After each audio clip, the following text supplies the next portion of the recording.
हम्म। हाँ बच्चों, मैं S B. Saini KPVM inter college Chutwapur Barabanki से आज बच्चों कक्षा 7 में गणित का अध्ययन करेंगे, जिसमें से पहला चैप्टर है पूर्णांक। पूर्णांक के बारे में अध्ययन होगा। पूर्णांक मतलब जो संख्याएं किसी भी कार्य को करने के लिए हमको संख्याओं की आवश्यकता पड़ती है, जिन्हें काउंट गिनने में या क्रम से लगाने में। इसलिए हमारे जीवन में संख्याओं का बहुत महत्व है। तो ये पूर्णांक क्या होते हैं? ये धनात्मक और ऋणात्मक होते हैं। सभी पूर्ण संख्याएं धनात्मक या अथवा ऋणात्मक जो हैं वो सभी क्या कहलाते हैं? पूर्णांक कहलाते हैं। ठीक है। और जैसे पूर्णांक क्या है? जैसे -6, -5, -4, -3, -2, -1, 0, 1, 2, 3, 4, ये सभी क्या हैं? पूर्णांक। ये जो है ये सभी क्या हैं? ये ऋणात्मक पूर्णांक हैं। ऋणात्मक पूर्णांक। और ये क्या है? ये सब क्या है? धनात्मक पूर्णांक। धनात्मक पूर्णांक। अब इसके बाद पूर्णांकों का योग देखते हैं। पूर्णांकों के योग दो प्रकार से होते हैं। एक सिंपल तरीके से जोड़ना, जैसे 4 + 5 = 9 होता है। ठीक है। और दूसरा पूर्णांक इनके मानों को ना देखकर ये सीधे से जोड़ देते हैं, पहला नियम है। और सेकंड में क्या होता है? जैसे ये -4 है और ये -5 है, दोनों ऋणात्मक पूर्णांक हैं। इनको जोड़ने के लिए क्या करते हैं? सीधे सीधे दोनों पूर्णांकों को जोड़ देते हैं, यानी कितना आया? 9। लेकिन इनके जो चिन्ह हैं माइनस में हैं, जोड़ने के बाद ये संख्या पूरी हमारी ऋणात्मक ही रहेगी। इस तरह से इसके ये दो नियम हैं। अब इसके बाद बात करेंगे पूर्णांकों के गुण। पूर्णांकों के गुण। पूर्णांकों के गुण में पहला होता है नंबर 1, समवर्ग गुण। समवर्ग गुण। इसमें यदि दो पूर्णांक हैं A और B, तो उनको जोड़ने पर एक पूर्ण संख्या ही मिलेगी। जैसे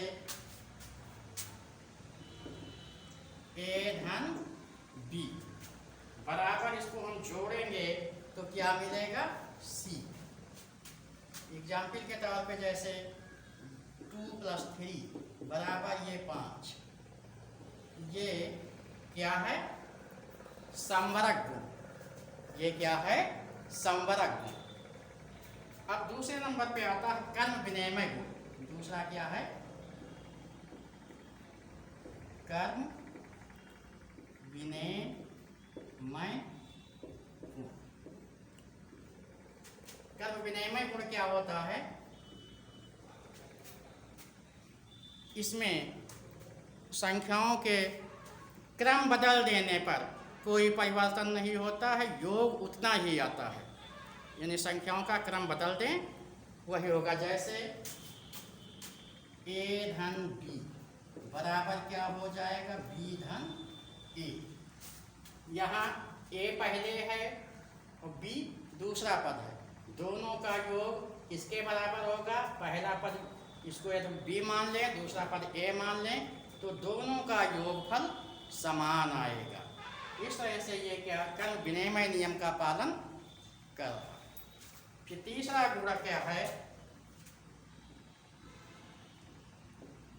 तीसरा गुण क्या है, साहचर, साहचर नियम।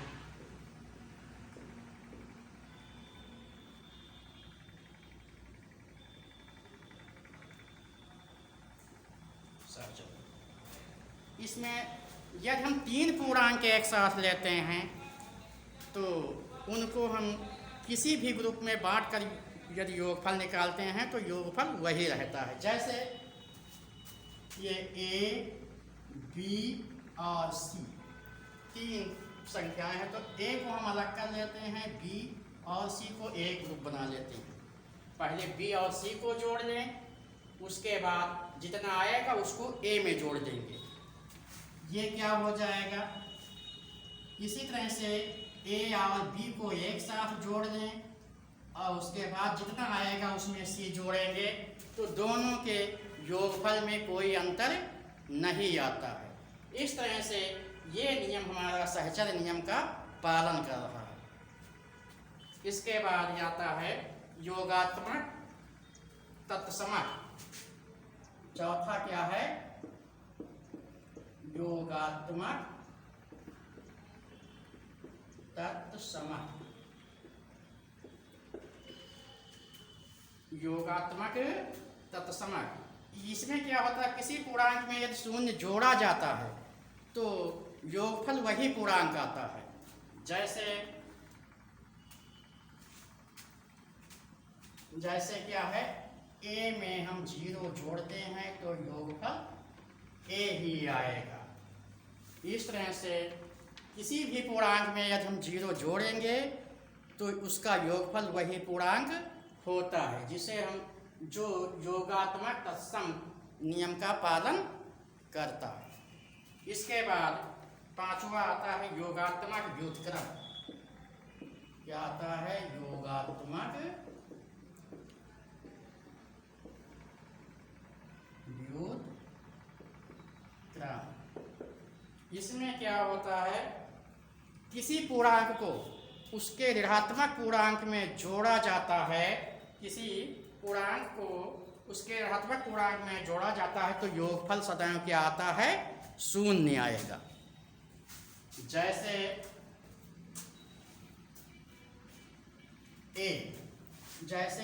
ए में क्या जोड़ेंगे, -a, तो क्या आएगा, 0। इस तरह से अर्थात जैसे +5 में -5 जोड़ेंगे तो क्या आया, 0। इस तरह से ये योगात्मक व्युत्क्रम नियम का पालन कर रहा है। इस तरह से ये क्या हुए पूर्णांकों के गुण। तो पहले अब इसके बाद में आता है पूर्णांकों का व्यवकलन। क्या आएगा, पूर्णांकों का व्यवकलन। पूर्णांकों का व्यवकलन, इसमें केवल संवरक गुण ही पालन करेगा, क्योंकि इसमें और कर्म विनिमय नियम, सहचार नियम नहीं लागू हो रहा है। इसमें क्या होता है, जैसे a माइनस बी, जैसे दो पूर्णांक इसके दिए हैं a और b, तो इसमें क्या होता है, a से यदि हम b घटाएं तो a से b यदि हम घटाते हैं तो ये बराबर क्या हो जाएगा, a प्लस माइनस b। इसको हम a माइनस b को b माइनस a नहीं लिख सकते हैं, लेकिन ये इसके बराबर नहीं आएगा। इसलिए पूर्णांकों के व्यवकलन में केवल एक ही नियम संवरक पदगुण का प्रयोग किया जाता है और अन्य पदगुण नहीं लागू हो पाते हैं। इस तरह से बच्चों, आज के क्लास में हमने पूर्णांक पढ़ा, पूर्णांक क्या है, उसके बाद पूर्णांकों का योग के 2 नियम होते हैं, पूर्णांक के गुण क्या हैं, पहला है संवरक गुण, दूसरा है कर्म विनिमय गुण, तीसरा है साहचर्य नियम, चौथा है योगात्मक तत्समक, पांचवा है योगात्मक व्युत्क्रम। इसके बाद पूर्णांकों का व्यवकलन में केवल एक ही प्रगुण लागू होता है जो संवरक पर गुण है।